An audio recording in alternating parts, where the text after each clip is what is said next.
Hello, welcome to my studio. This is your instructor Linda, and this is video workshop number 1 on 5-petal flower.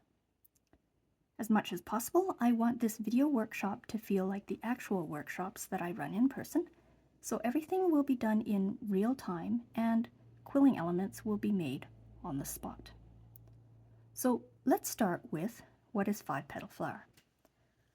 5-petal flower is a foundation exercise which is used to develop, maintain, and enhance your quilling skills.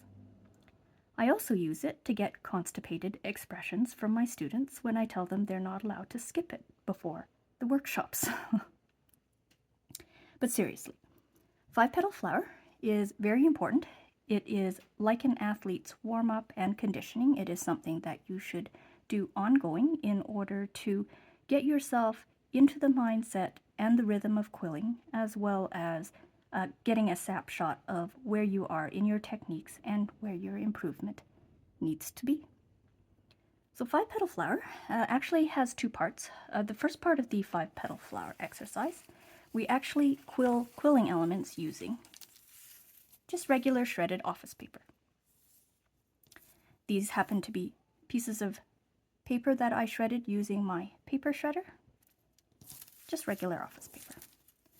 So office paper is absolutely terrible to quill with. So why in the world would we want to use office paper in our 5-petal exercises? Well, it's for exactly that reason, because it is not meant to be quilled with, well, not really, that it will show any deficiencies in your technique. Office paper is absolutely ruthless. If there is any slight deficiency in your technique at all, it will show up on this paper. So the first part of the exercise, we will use shredded office paper. Shredded office paper is also really great because it's really inexpensive, accessible, and you can experiment without feeling that you have wasted a whole bunch of money destroying materials.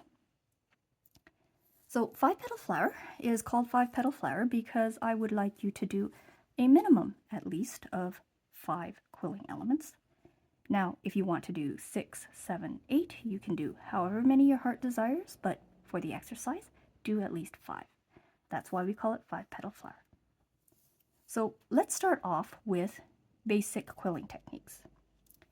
In this particular workshop, I am going to be using this standard quilling needle.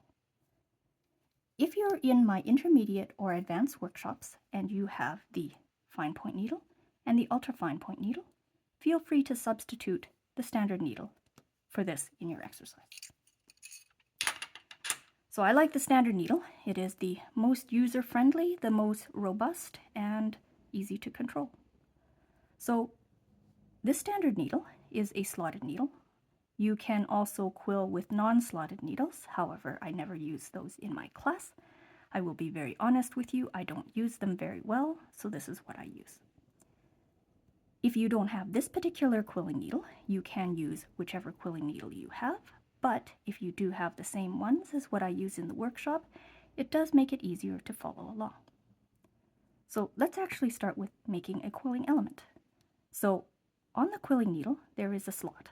And that slot is where you stick the paper through in order to catch it on the tool. So when you're quilling, you can either quill at the tip of your needle, like this, or you can quill at the base of your needle, or anywhere in between. Just experiment to see which way works best for you and which you prefer to do. So myself, I tend to quill at the tip of the needle. I tend to find that that's the easiest for me to control and the easiest for me to make sure that my paper is always aligned. So when you're quilling, I'm going to use some quilling terms. It is not important if you memorize these terms. However, you will hear them over and over again, and over time there will be some sort of osmosis and the terms will become more intuitive. So here we go. I put the paper into my slot. Now, when you're turning the paper with the needle, you can either turn clockwise, which is referred to as overhanding, or you can turn counterclockwise, which is referred to as underhand.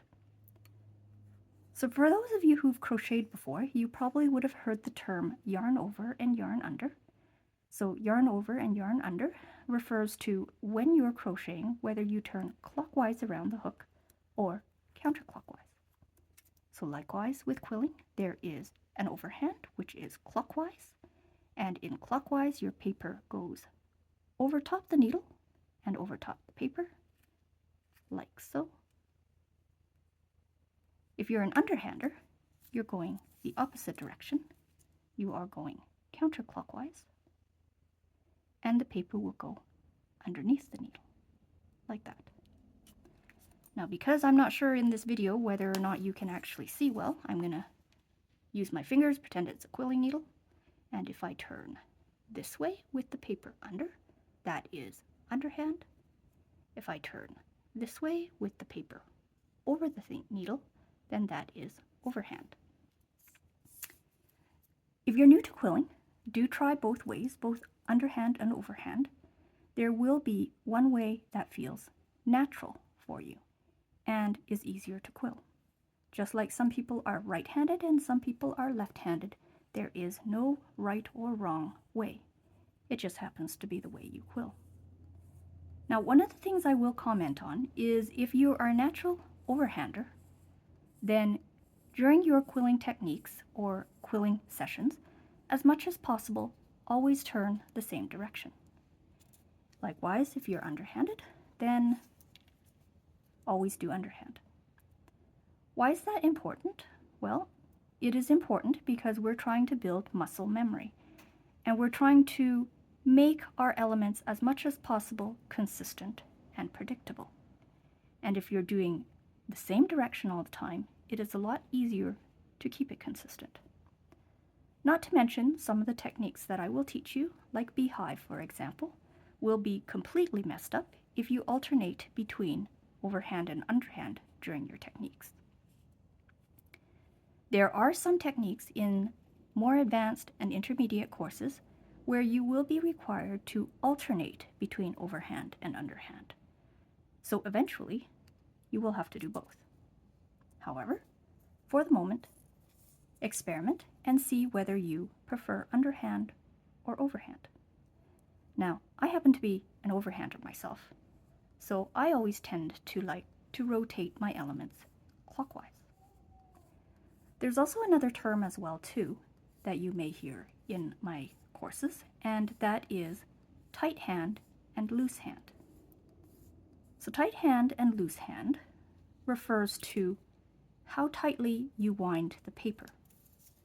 Someone who pulls very, very tight and wraps it very tight around the needle is referred to as a tight hander, and someone who tends to be relaxed and pull looser is a loose hander. Now, I happen to be a medium hand myself.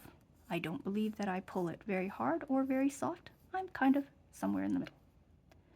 So, here we go. Kind of medium size. I find that most students, when they're first quilling for the first time, tend to be very nervous and tend to pull their paper very, very hard. So most people who start out are generally tight handers.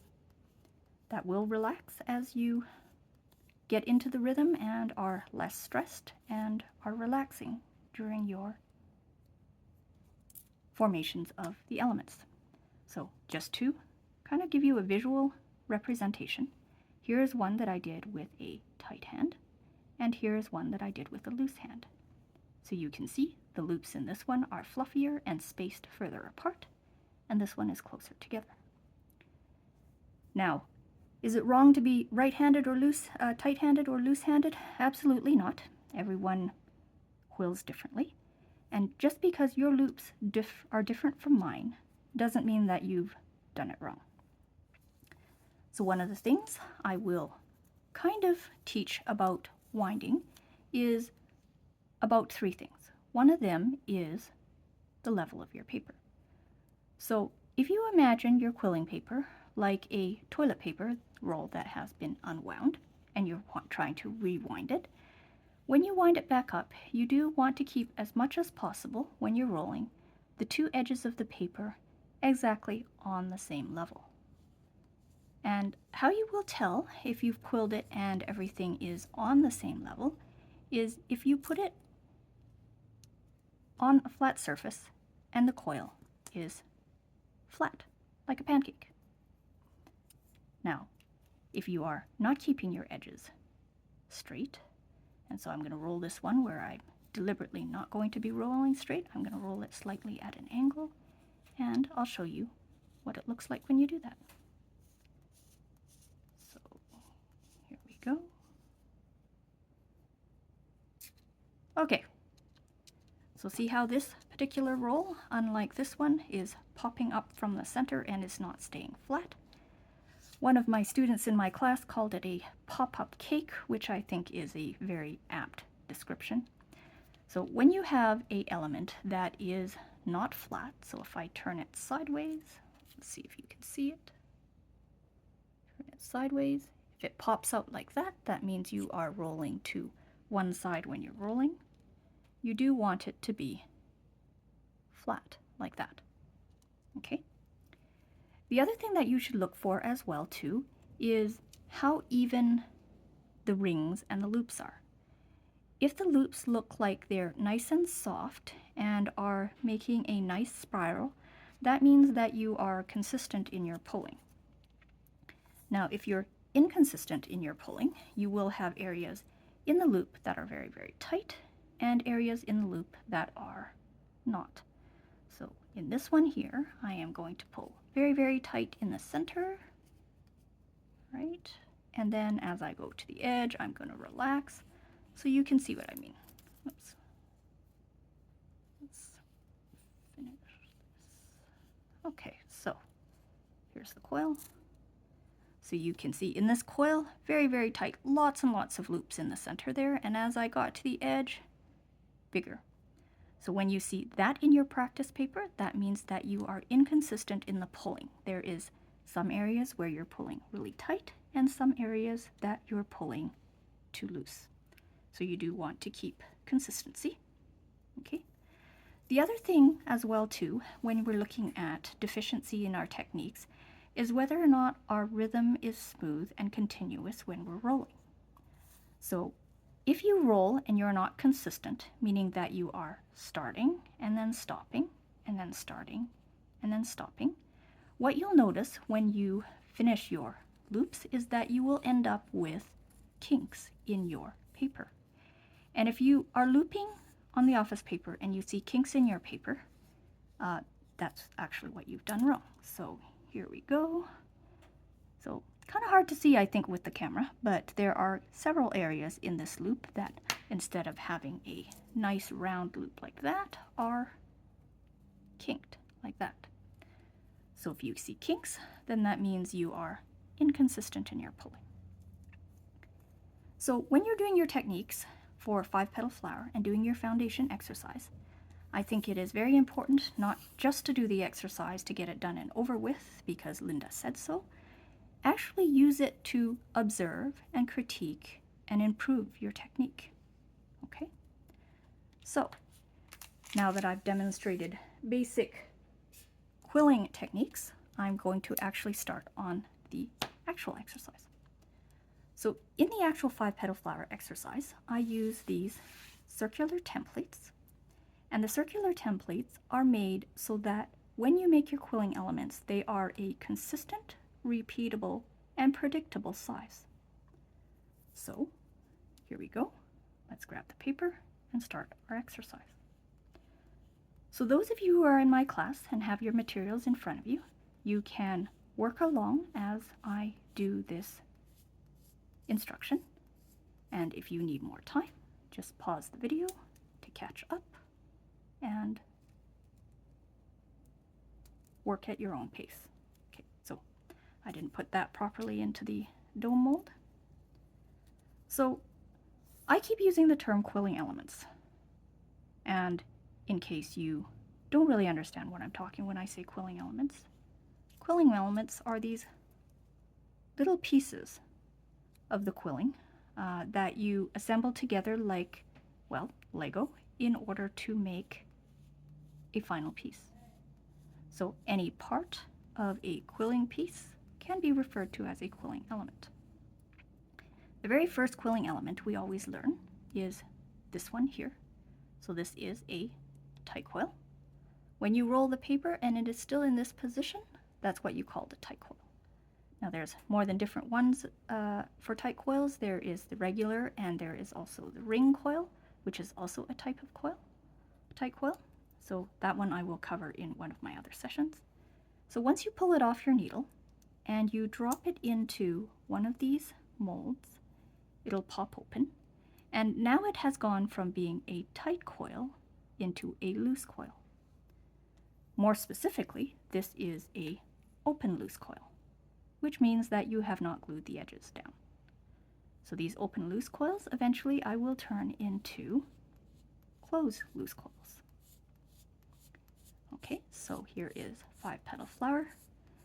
When you're doing 5-petal flower and you're beginning out, don't worry so much about speed.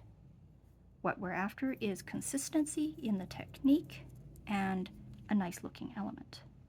Speed will come with time and practice, and as you become more proficient, the speed will come.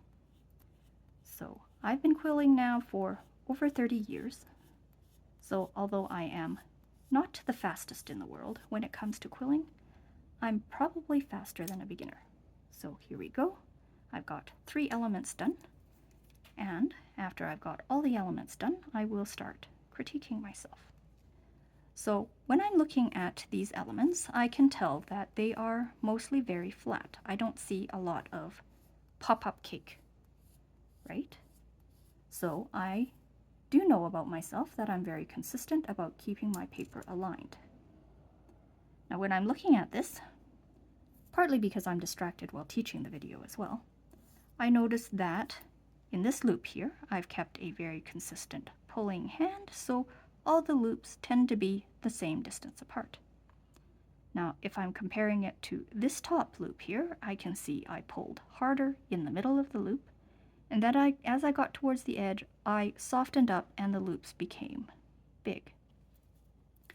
Now, if you're using real quilling paper, especially if you're using a high quality quilling paper, a lot of that will be hidden, and the paper sort of self-corrects itself to some extent. So if you're quilling with high quality paper, it does make it a lot easier. Okay, so here's my last element, and I popped them all into the quilling mold. So now I'm going to turn these into closed loose coils. Now, for people who have great glue control, you can apply glue directly from a needle-nosed glue dispenser. However, if you are a beginner, I recommend doing it this way. Grab some sort of sheet. This is a plastic sheet that has a silicone coating on it. If you don't have one of these, you can buy a silicone resin mold. Anything that is silicone will make it so that the glue does not stick to it. So the nice thing about these little cards is once the glue dries on it, I can simply bend the card and pop off the glue to reuse.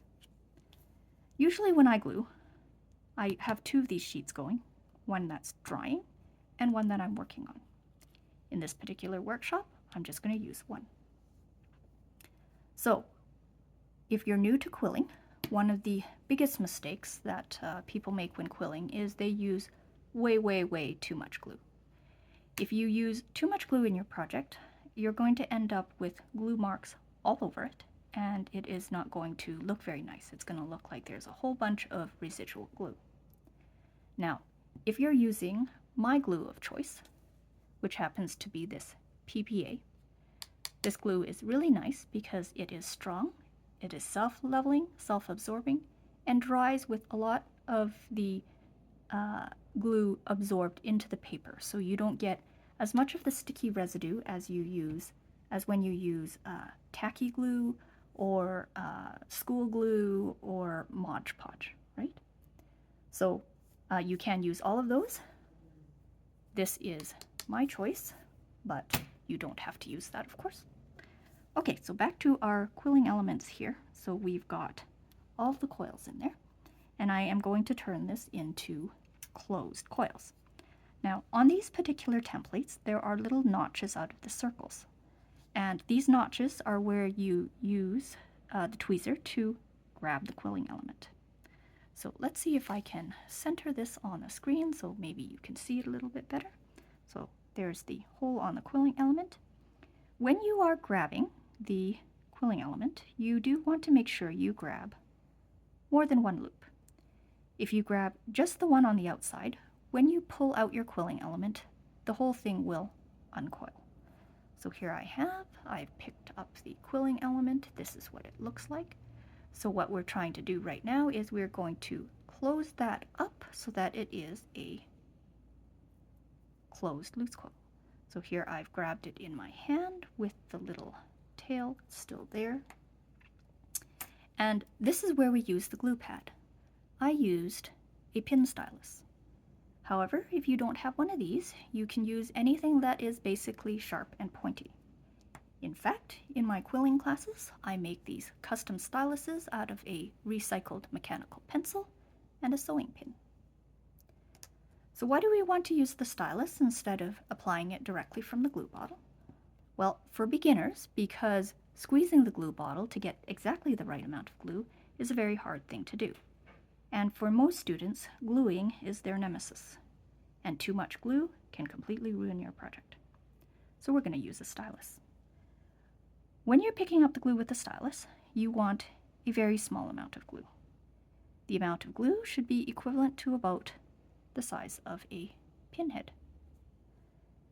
We will put the glue on the tip and you'll spread it around so it is nice and thin.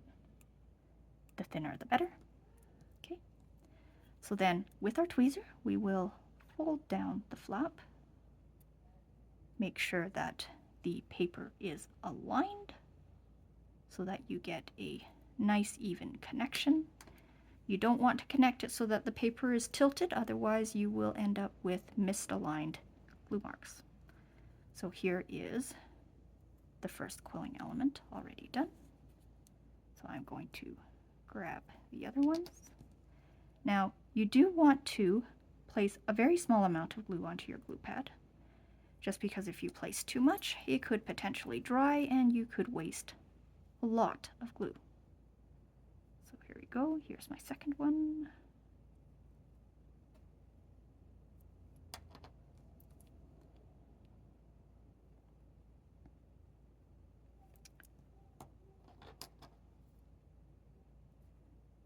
Here's number 3. Nice thing about PPA as well too is it dries very quickly. In my classes, I often use Eileen's Turbo Tacky Glue because it is very inexpensive and my class goes through a lot of glue. The nice thing about PPA too is if you add water to dilute it, you can change its properties and it turns from an adhesive to a sealant. In my intermediate classes, I do show you how to use PPA as one of the numerous types of sealing agents to harden your work, say if you wanted to turn it into jewelry. So here we go. We have got 5 closed loose coils now. So these are going to be the parts of my quilling elements. So the next part of the 5-petal flower is practicing your pinching techniques. Now, oftentimes someone who is quilling for the first time will not even realize that there are pinching techniques. Oftentimes they'll watch a video on their own and they'll say, the instructions was just to pinch it, but mine didn't turn out like theirs. Well, that's because sometimes you're not being taught the proper pinching techniques. Sometimes when I watch a video and the video just says, just pinch it, my thought would be, yeah, thanks for the advice. Can you be a little bit more precise than that? So here we go, pinching techniques. So there are 3 basic types of pinching techniques. In the 5-petal flower exercise, you want to do at least one of each on the quilling elements.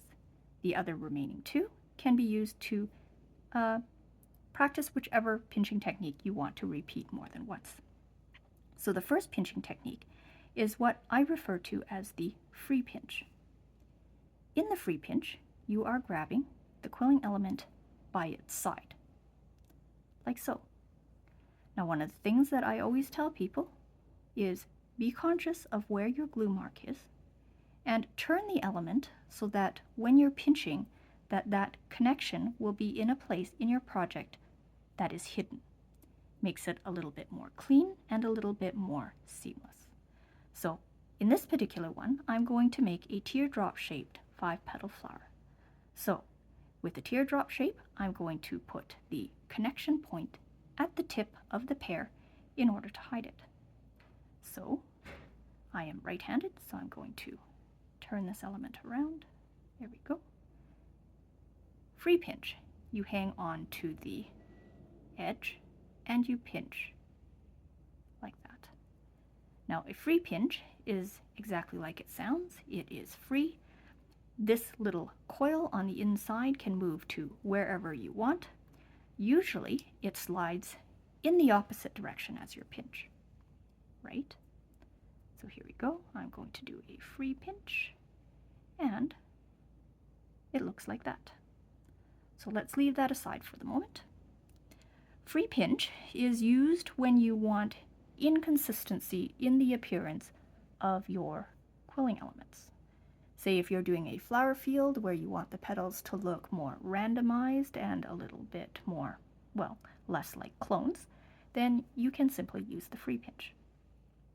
Now I'm going to do a second free pinch as well, just to show it again. So in the second free pinch, I am going to hold it on its side and I'm going to pinch it, except this time I'm going to pinch it very softly just on the end. Okay. And when I do that, it looks a little bit differently from that one. So when you're pinching, there are 3 things to consider. One of them is the pinching technique that you're using. So in this case, I'm using a free pinch. The other thing to consider is how much of that tip do you grab when you're pinching? You can pinch just at the tip like that, or you can use your whole finger and you can pinch very far into the paper. When you do that, you will get different results. See? Same pinch, but the coil looks very, very different. This one I grabbed just at the tip. This one I grabbed far into the belly of the element. Right? The other thing to consider as well is how hard you're pinching. The harder you pinch, the sharper the tip. So if I pinch this one very hard, you'll end up with a very sharp V-tip, whereas this one's got a little bit more of a blunter tip. So, pinching techniques, let's review. It'll make a difference whether you use one pinching technique over another. It'll matter whether you're grabbing a small part of the paper or grabbing further up into the belly. And 3, how hard you're pinching. So in the 5-petal exercise, you will want to do variations off of all of them. The point is to see what the elements look like after you pinch them and whether or not that was actually what you were trying to achieve. Now, people often tell me that the nice thing about quilling is that it looks natural and there can be some inconsistencies, which is part of the beauty of quilling, which I absolutely agree with. However, for the purpose of the exercise, we are trying to control our elements so that it turns out exactly how we intended. It's one thing to have inconsistent quilling elements because you are doing it on purpose, and different if you're doing it because you are lacking in technique. So, there we go. The second technique we're going to do is we're going to do a controlled pinch. And in a controlled pinch, you are determining where the position is of the center coil. So, in the controlled pinch, unlike the free pinch where your hand is on the side of your project, in the controlled pinch, it is on the top. like that. So this is the grip. Now in the controlled pinch, it is called the controlled pinch because you can move the center of your coil into the position that you want prior to clamping it down before pinching. So in this particular one, I'm going to put it in the middle. So I put my loop in the middle, and I have gripped it like so, keeping in mind where the connection is, so that you are pinching in a place where the connection will be hidden for a nicer, more seamless, clean project. So here we go, controlled pinch. Fingers on top and bottom, pinching the coil like so. And for this one, I'm going to pinch far into the belly. Okay. I'm also going to pinch hard on the tip, right, to get a nice sharp tip. Remember how I was talking about the pressure and how hard you pinch makes a difference to how it looks? So here we are in a controlled pinch. This is what the element looks like. So let's compare. See? Very different looking pinches. So let me do that controlled pinch again with another coil. Going to find my connection, turn it so that's hidden in the project. So this one here, I'm going to take the loop and I'm going to pull it all the way so that it is hitting the end, and then I'm going to grip it. Okay, now you can see this is the one where when I was quilling that I made the inside very tight and the outside loose because there is a big gap right there. So again, that is a deficiency in my technique. Now I've been quilling over 30 years, so if I can't do a perfect practice flower, most likely you can't either, so don't fret too much about it. Just work on trying to improve your technique rather than saying, I want to make a perfect one. You're very likely to be there for the whole workshop and still not get a perfect one.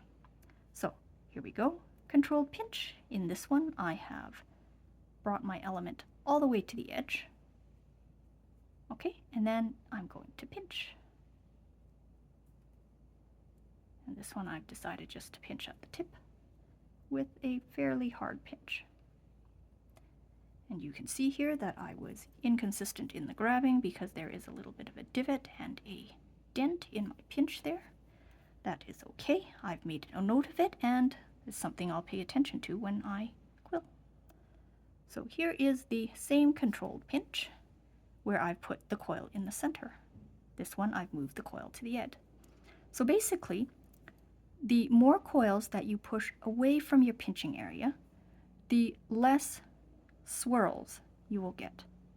Now, if you had taken it and gone the other way, so I'm going to try and unsquish this element, and I'm going to move it so that it is all the way on the end, like so. Okay, so now I've moved the coil all the way to my pinching area, and I'm going to grab it and I'm going to pinch. Okay, so in this one you can see lots and lots of what do you call these? Spines here and less up here. That's because I pulled it all the way. Now most of the time when I'm doing my quilling projects, I mostly use control pinch, and most of the time I center the coil in the middle. But you can change how you pinch according to what you like. So there we go. We've got two pinching techniques that I've already practiced, and I've done 2 of them. And the last one, I'm going to do something called a gather and pinch. Now in a gather and pinch, you will need a very, very sharp tweezer, like this one here.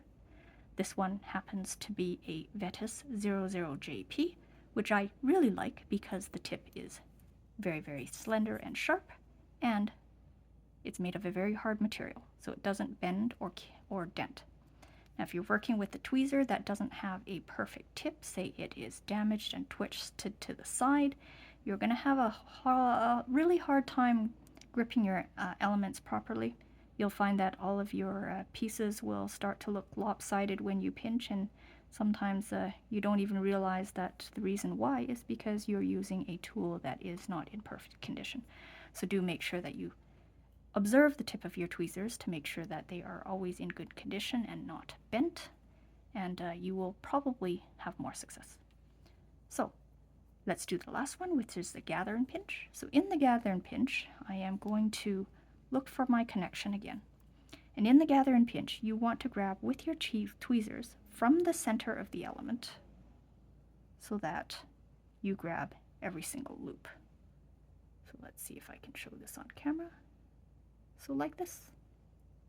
Okay. So with the tweezer still in the element, you can determine whether you want a blunter tip by pushing in your tweezer and catching more of it, or you can slide the element to the very thin tip of your tweezer to get a little bit less of a round bottom.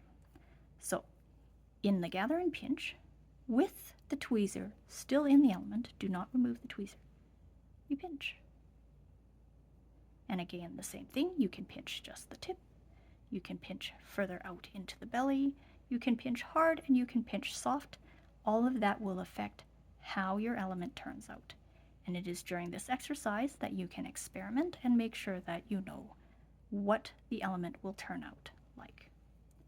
So here we go. This is a gather and pinch.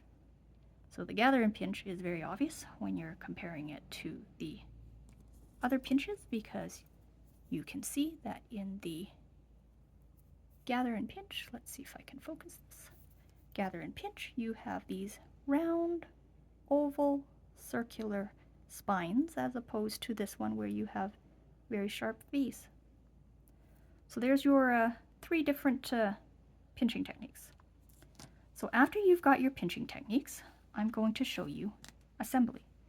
So we're going to assemble this into a 5-petal flower.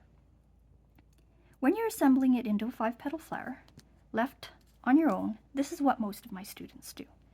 They take the flower and they assemble it in a circle like this. And you actually do not want to do that. The reason why is when you're assembling it in a circle like that, when you're aligning it, it is very hard to get it so that the last petal will align exactly perfectly in that divot that you've left over. So in order to assemble it so that we get a very clean, pointed, tight connection in the center, you actually want to assemble it in pieces. Let me show you what I mean. So here's the 5 elements. We are going to assemble it so that 2 of them go together, tip to tip like that, paying attention to make sure that the tips are on the level and that they are perfectly connected like so. And then we're going to take 2 more and we're going to connect it again like that. So now we have 2 pieces and we have 2 pieces here. So then if you have a 5-petal flower, you can add this 1 piece onto the 2 to make a 3. If you're doing a 6-petal flower, you will attach those 2 together and end up with 3 sections like that. So once you have a 2-piece and a 3-piece with the centers connected, that's when you can take and assemble the 2 and the 3 together to get 5, like so. Okay, so I'm going to start gluing my elements. This glue has dried up completely while I was talking, so I'm going to put some more on there.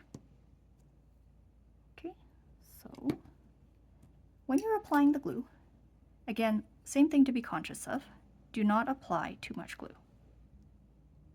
Using a pin helps to make sure that you only get a little bit of glue on there.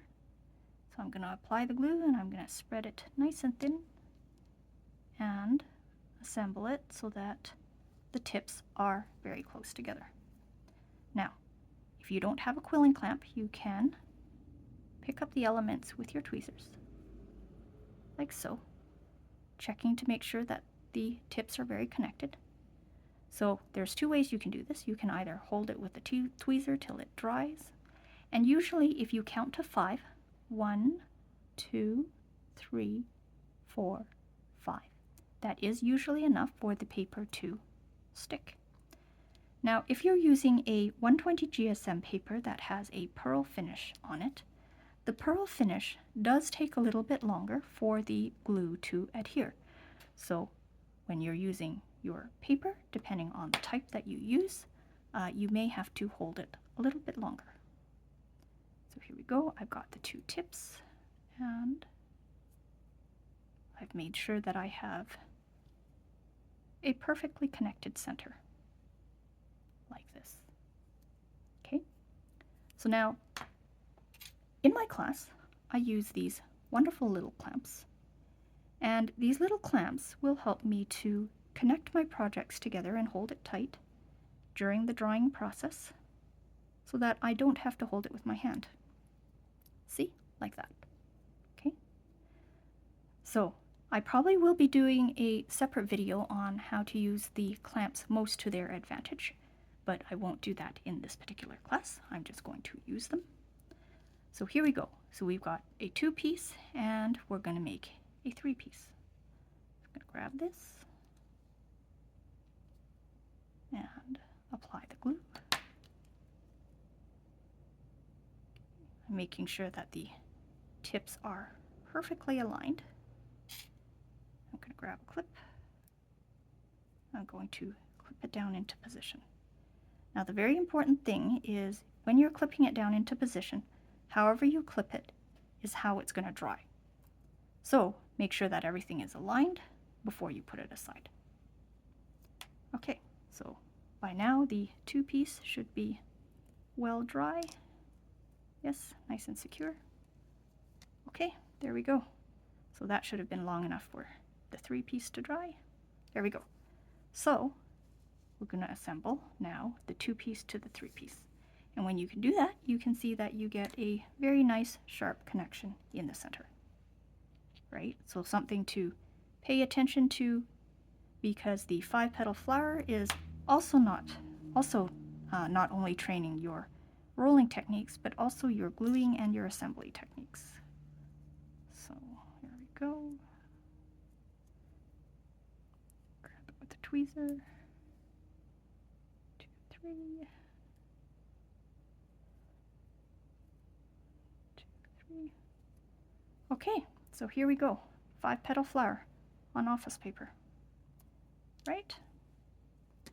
So I'm going to critique my assembly. You can see this one here is closer together. These 3 are further apart, so they're not making a perfect 5-star. But that's okay. Part of the reason why that's happening is because I used 3 different pinching techniques in this, and the different pinching techniques will give you different size tips, and it will be misaligned like that. Okay, so 5-petal flower in office paper, so that is that part of the exercise done. So the second part of the exercise is the exact same thing, except we are going to use quilling paper. And oftentimes I'll tell my students in the second part of your 5-petal flower to pick a color or a paper that matches with the project that you're working on the same day, so that you can use it in your project. Okay, so let's grab the circle templates, and I'm going to quill my practice flower.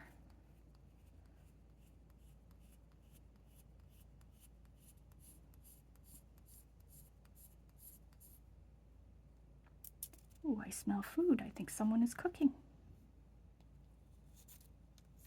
It's making me hungry. Okay, so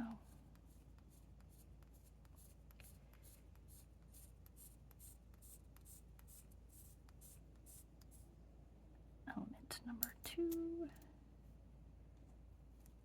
Now my students often ask me, which of these circles do I put it in? And my answer to that is usually, I don't care, whichever one you want for the practice flower. Okay. Now, some of my students who have been to several classes will do butterflies instead with the 5-petal flower exercise. That works just fine. In the butterfly exercise, you are pinching 4 pairs and 1 marquee.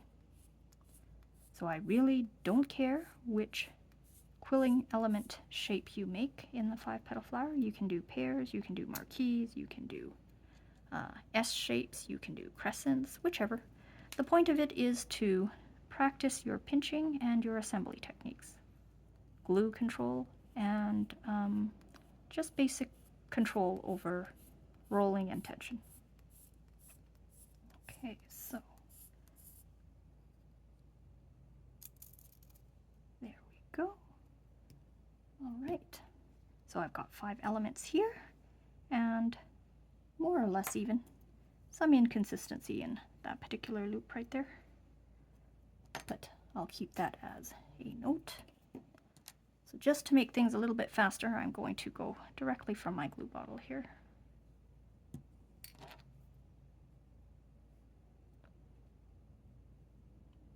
One, 2, 3, 4, 5. There's one loop.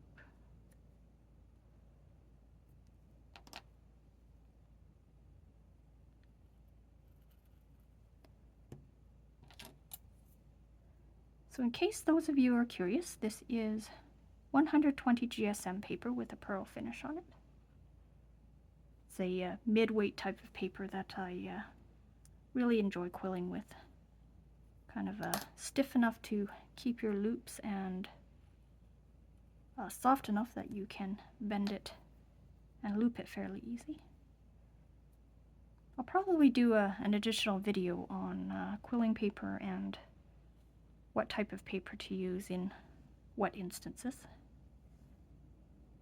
So those of you who want to see a particular video or have questions on quilling, feel free to let me know, and I'll, in my spare time when I have it, answer your questions or make a video on it if I feel that it's important.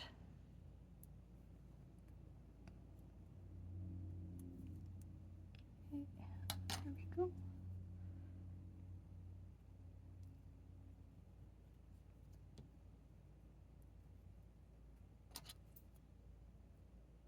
Okay, so in the second part of 5-petal flower, which is actually done with the real quilling paper, you can use whichever pinching techniques you want, because this particular one is not to practice your pinches, but to actually practice an assembled project. So I'm going to, in this particular one, do controlled pinch, just because it happens to be my favorite. There's one.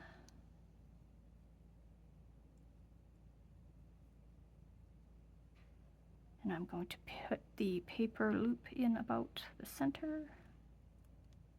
Here's 2.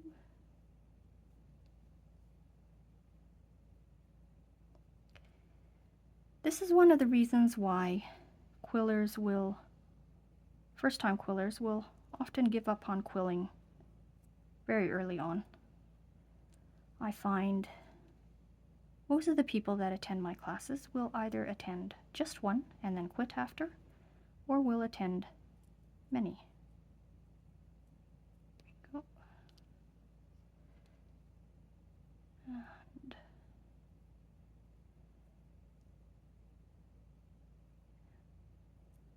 And I find that in this world of instant gratification, that a lot of students, will not want to do practice exercises and develop muscle memory. But really, if you want to get good at any craft, it does require diligence. And a diligent student will always, in the end, outstrip a student with aptitude that doesn't practice. So, diligence over aptitude is what I prefer in my students. And there we go.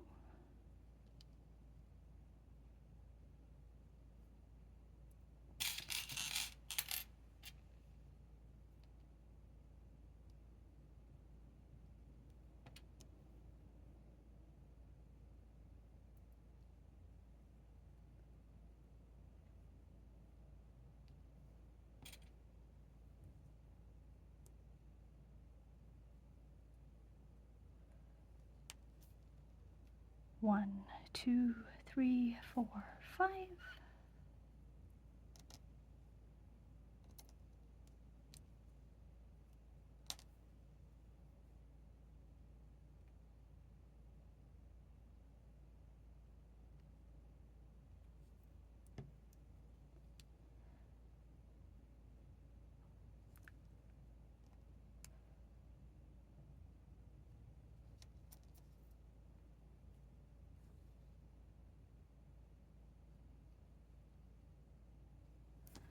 There we go.